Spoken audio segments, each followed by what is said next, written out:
విశాఖపట్నంలో ఈ భూమిని కబ్జా చేస్తూ భూదోపిడీ చేస్తూ అవినీతికి పాల్పడుతున్న సుమారు 5,000 కోట్ల రూపాయలు ఈ భూమిని అప్పనంగా వాళ్ళు దోచుకోవడాన్ని వ్యతిరేకిస్తూ నేను సమావేశం పెట్టుకున్నాం.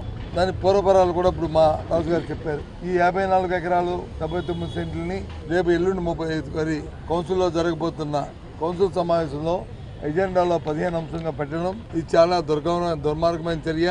దానికి ఒక కార్యాచరణ కూడా రూపొందించుకున్నాను. నేను మీకు అందరికీ కూడా చెప్పాం. అందులో భాగంగానే ఈరోజు మా కార్పొరేట్లు అందరూ కలిసి గౌరవ మేయర్ గారిని, గౌరవ కమిషనర్ గారిని, అలాగే రాష్ట్ర ప్రిన్సిపల్ సెక్రటరీ గారికి వినతి పత్రాన్ని ఇవాళ ఒక విజ్ఞాపన పత్రాన్ని ఇచ్చాం.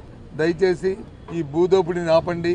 ఈ ముఖ్యమంత్రి గారు కుటుంబ సభ్యులు చేస్తున్న ఈ ఆడుకున్న భూదాహానికి ఏదైతే 5,000 కోట్ల రూపాయల సంబంధించిన భూమిని ఇది దోచుకోవడం ఇది సమంజసం కాదు, దీన్ని ఎజెండాలో పెట్టొద్దని చెప్పని ఇవాళ మొదటి విధిగా వారికి ఇవ్వడం జరిగింది. రాజ్యాంగ పదవులు అనుభవిస్తూ ప్రమాణం